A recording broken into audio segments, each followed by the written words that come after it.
Magandang umaga po sa inyong lahat at live mula dito sa Pag-asa Weather Forecasting Center. Narito na ang lagay ng ating panahon ngayong araw ng Martes, October 21, 2025. Unahin muna po natin yung mga in-issue natin ng mga thunderstorm advisories sa buong bansa. Makikita po natin as of around 4 a.m. po ito, may mga thunderstorm advisories na naka-issue, particular na sa may Central Luzon, lalong-lalo na sa may silangang bahagi ng Central Luzon, yung area ng Nueva Ecija, gayon din sa may area ng Bulacan, gayon din po ilang bahagi ng Calabarzon, at sa Kabisayaan dito sa may Eastern Visayas, sa may Panay Island, gayon din po sa may Cebu at sa may Negros Negros Oriental. Meron din po mga thunderstorm advisory sa may silangang bahagi ng Mindanao at maging sa Zamboanga Peninsula. Ito po mga thunderstorm advisories ay posibleng makaranas ng mga isolated thunderstorms, particular na yung mga nabanggit po na lugar. At para mas makita nyo po yung updated at latest sa mga thunderstorm advisories, rainfall information, flood advisories, at mga heavy rainfall warning, maaari po kayong bumisita sa ating website dito po sa panahon.gov.ph. Makikita nyo po yung real-time ng mga thunderstorm advisories na ini-issue ng iba't ibang mga Regional Services Division ng Pag-asa sa buong Pilipinas.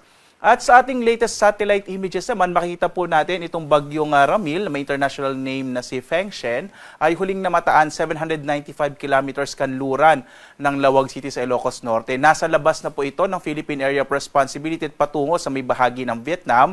Hindi na ito nakakaapekto sa ating bansa, maging yung trough o maging yung mga kaulapan na dala nito, ay hindi na rin nakakaapekto sa ating bansa. Sa ngayon, easterlies o yung hangin nagmumula sa karagatang Pasipiko ang magdadala ng mas malaking posibilidad ng mga pag-ulan dito sa may bahagi ng Batanes, gayon din sa may Eastern Visayas at sa may Caraga at Davao Region. Makikita niyo po na may mga kaulapan dito sa may area ng Caraga, dulot ng easterlies. Ang malaking bahagi naman ng ating bansa, ang nalalabing bahagi ng ating kapuluan, dito sa Metro Manila, sa may area po ng Luzon, Visayas at sa may kanlurang bahagi ng Mindanao, makararanas naman ng mas maliwalas sa panahon, mas maliit yung posibilidad ng mga tuloy-tuloy na mga pag-ulan, bagamat posible pa rin yung mga isolated rain showers and thunderstorms.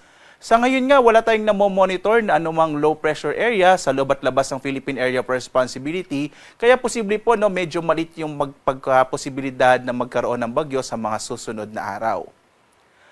Ngayong araw nga, dito sa Luzon, inaasahan natin na mas malaking posibilidad ng mga pag-ulan sa may bahagi ng Batanes dulot ng easterlies, habang ang nilalabing bahagi ng Luzon makararanas naman ng mga isolated rain showers and thunderstorms sa hapon hanggang sa gabi, posibleng medyo mainit po sa umaga hanggang tanghali. Agwat ang temperatura sa Lawag, sa 25 to 32 degrees Celsius. Sa Tuguegarao, nasa 25 to 32 degrees Celsius. Yung bahagi ng Baguio po, umabot na ng 18 to 24 degrees Celsius. Sa Metro Manila, 25 to 31 degrees Celsius. Sa Tagaytay, 22 to 30 degrees Celsius. Habang sa Legazpi, nasa 24 to 31 degrees Celsius. Sa bahagi naman ng Palawan, Visayas at Mindanao, makikita po natin mga isolated rain showers and thunderstorms pa rin na mararanasan sa may bahagi ng Palawan.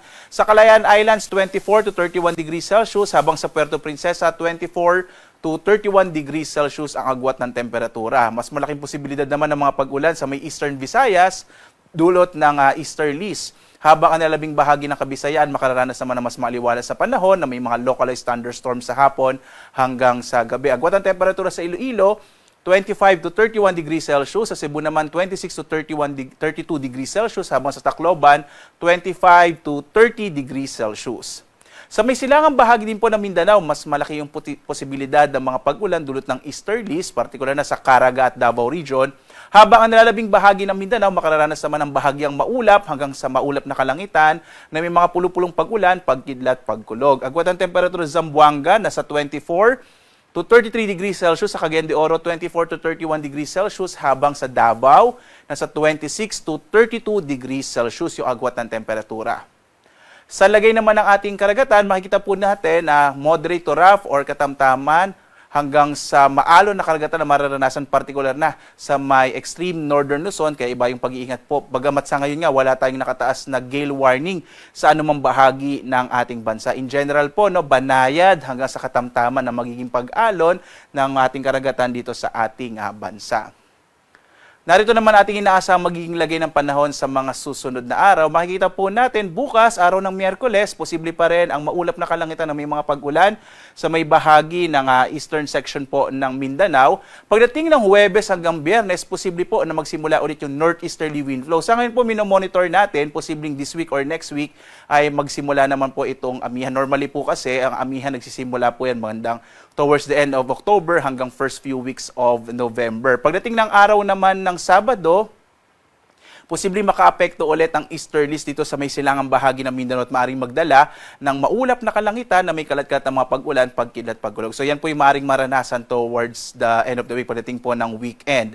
So in general po, fair weather or maaliwalas sa panahon na maranasan sa malaking bahagi ng ating bansa sa mga susunod na araw, bagamat posible pa rin yung mga isolated rain showers and thunderstorms, lalo na sa hapon hanggang sa gabi. At muli po, posibleng magsimula naman ito ulit yung northeasterly wind flow o yung hangin nagmumula sa hilagang silangan, partikular na dito sa may bahagi ng Northern Luzon. So lagi pong tumutok sa mga update ng Pag-asa para sa nagbabago nating panahon. Lalo't patungo na nga tayo sa panahon naman ng amihan. Sa ngayon po, nasa transition period po tayo.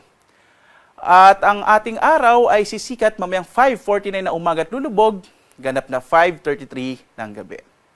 At sundan pa rin tayo sa ating iba't ibang mga social media platforms, sa X, sa Facebook at sa YouTube at sa ating dalawang websites, pag-asa.doc.gov.ph at panahon.gov.ph para malaman po natin yung mga latest updates sa lagay ng ating panahon, ng ating klima, lalong-lalo na po yung mga ating ini-issue mga thunderstorm advisories, rainfall information, heavy rainfall warning at flood advisories sa buong bansa. At live po na nagbibigay update mula dito sa Pag-asa Weather Forecasting Center. Ako naman si Obet Badrina. Maghanda po tayo lagi para sa ligtas na Pilipinas. Maraming salamat po. Have a blessed Tuesday sa inyong lahat.